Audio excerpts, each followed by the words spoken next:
Welcome to TheoTrade. This is Don Kaufman. It's June 13th, 2018. You are watching the Theo Night video. So we had the Fed come out today and raise rates by 25 basis points. Nothing unexpected by any stretch of the imagination. In fact, when it comes to central bankers, and that's really part of the theme of this video, of course, is going to be a little bit about the central bankers. Really tonight, and that's going to be rather late this evening, we'll actually hear from the Bank of Japan. And then, of course, tomorrow morning, that is Thursday morning, that's the morning of the 14th, we're actually going to hear from the ECB, Mario Draghi, and the European Central Bank. And the big kind of looming question, are they pulling away the punch bowl out there? Because the Fed today, and you can see some Fed-fueled volatility, the Fed today, not only did they raise by a quarter point, but they also indicated now that they're going to do 4 rate hikes. That's 4 rate hikes in 2018. Now, Jerome Powell, what did we find out about him today? Well, first of all, the guy is an absolute pro at answering questions.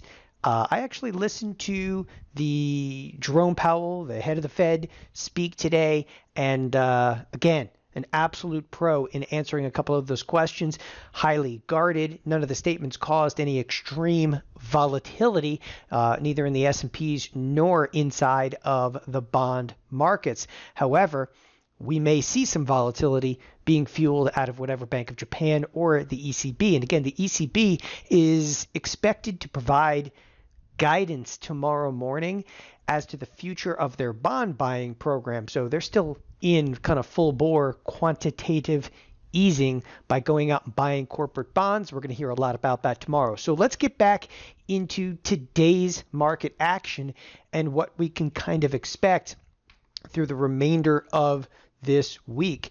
In essence, to figure that out, when I say the remainder of this week, one of the first things that really strikes me is I'll always cruise over to the SPX.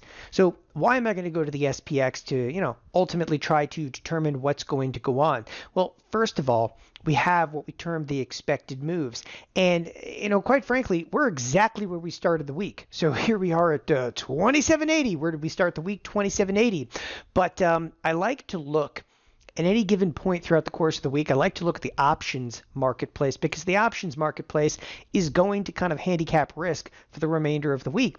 And what is interesting is that the volatility, it's remained rather consistent throughout the course of this week. We're still expecting, with just Thursday and Friday to go in the week, still expecting about a $23 expected move. So what does that mean? Well, we're going to still have some action in the markets. And again, a lot of that has to do with the other central banks and what their, and what some of the anticipation is around the moves they're going to make.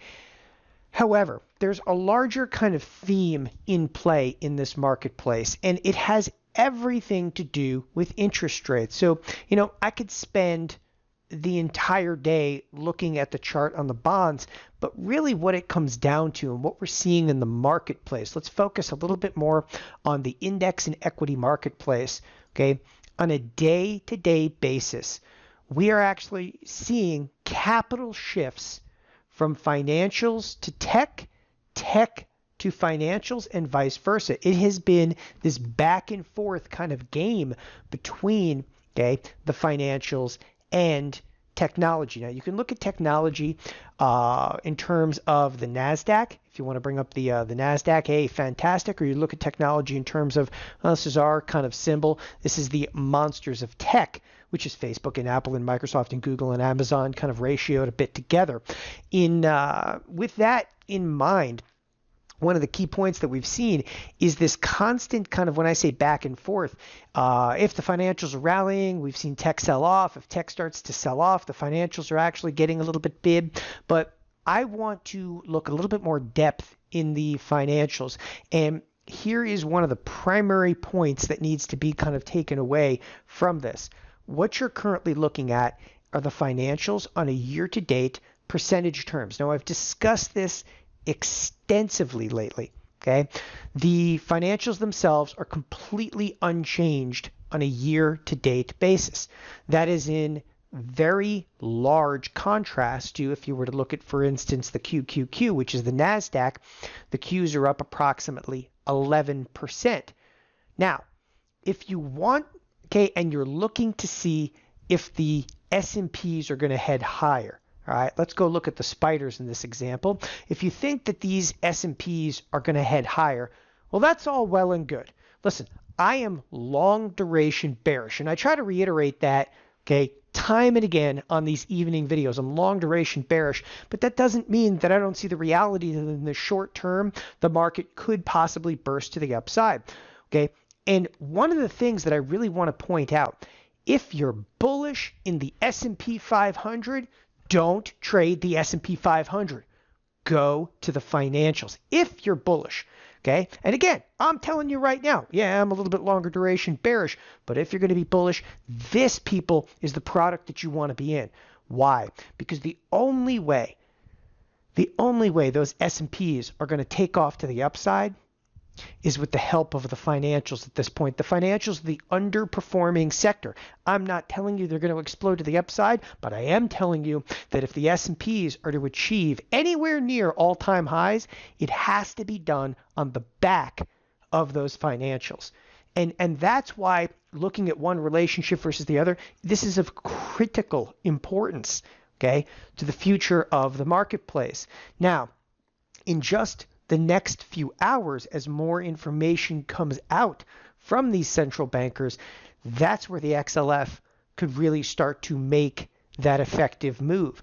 If the XLF starts to break to the upside, I'm telling you, don't think for a second that you've missed the move, because the XLF would have to come all the way to about 29.5, okay? Right here, about 29.5 for the S&Ps to start to really break to the upside and achieve all-time highs. So this is just something to kind of think about if you're looking for that kind of bullish move in the marketplace. Now, let me switch gears a little bit on you. There's also one interesting aspect that I don't believe a lot of people have their eyes on. So just a few minutes left in the trading day today, about 3 minutes left. Have you looked lately at the VVIX? It's the volatility of the volatility index. Now, it has not been in play very much as of late. For the most part, what is it? Okay, it's looking to see who and what is buying options heavily in the VIX itself.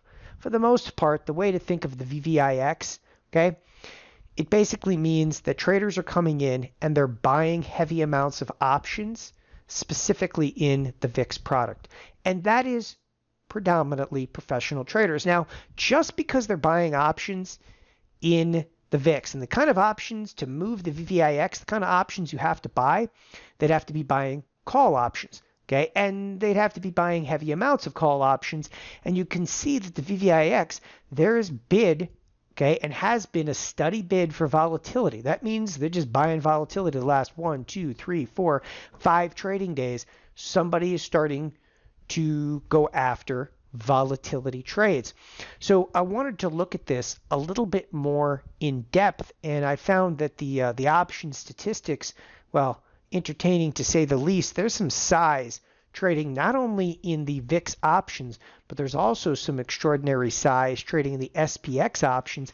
And again, just because this was an FOMC kind of day, right? There is, again, size trading out there in both those products, okay, throughout the course of the day. And frankly, that was prior to the FOMC meeting, possibly positioning for the remainder of this week. Now, with that, we're looking at the XLF, okay, as being kind of the inflection point product. If the XLF starts to show signs to break to the upside, S&Ps are going to rip to all-time highs. If the XLF starts to come off at all, it'll be the nail in the coffin, and we're going to go back into some heavy volatility.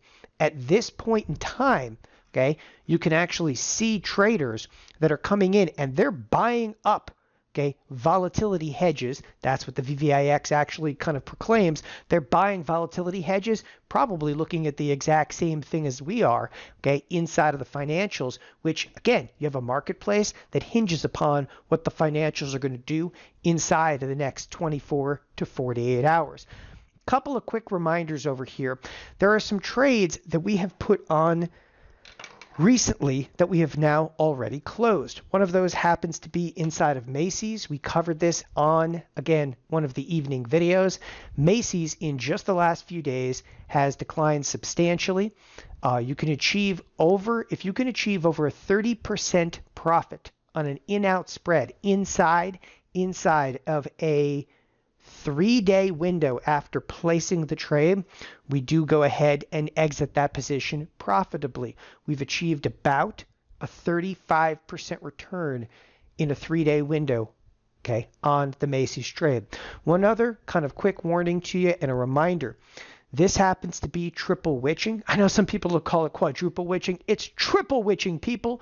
Okay, that's expiration of the futures, the index options, and the equity options. Okay, because it is triple witching, you have to watch out for spider dividends. Okay, here's the risk.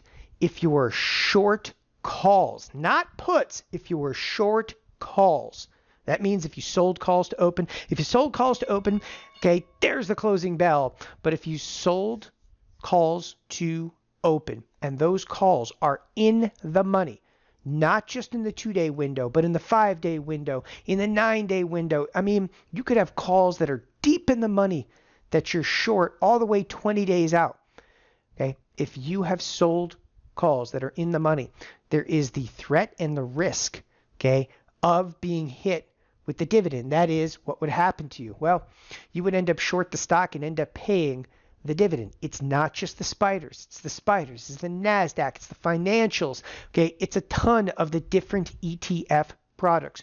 Know your positions, people. If you need any help on that front, the coaching archive from today, found here at TheoTrade, that coaching archive from today, that's June 13th, covers, okay, in depth quite a bit about the dividends in the spiders. With that, I want to thank everybody for joining us tonight. Again, expect a little bit more of some tumultuous, possibly volatility inside the next 24 to 48 hours. Thanks everybody here for watching TheoTrade. Have a wonderful evening. Bye-bye.